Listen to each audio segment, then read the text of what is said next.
noloshaada haddaanad hadaf lahayn may maqlaysaa dhalinyaro haddaanad hadaf lahayn waxa aad la kulmaysaa saddex dhibaato meel ku sii qoro haddaanad hadaf lahayn noloshaada kow waxa aad qayb ka noqonaysaa hadaf cid kala wadato adigoo weliba dareensanayn iska joogi maysid hadaf la'aante إما تحقق هدفك وإما تكون على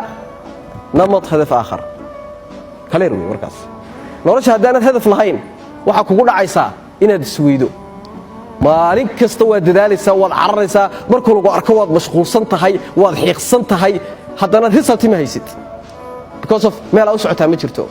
emotional baad ku shaqeynaysaa caatifaad ku shaqeynaysaa waxaad ku shaqeynaysaa hor ilaahay xaqi lagu eriyaabo waa maartay إن مريم وحن تجينا سوسي وتجسا باكلام بتجينا وتجسا وأسعد ما كسته أسعد هذا because of ملهي اتجاه أسعته لكن مركا نبعثنا لبعض كل مسوي هذا هدف نورش كلاهين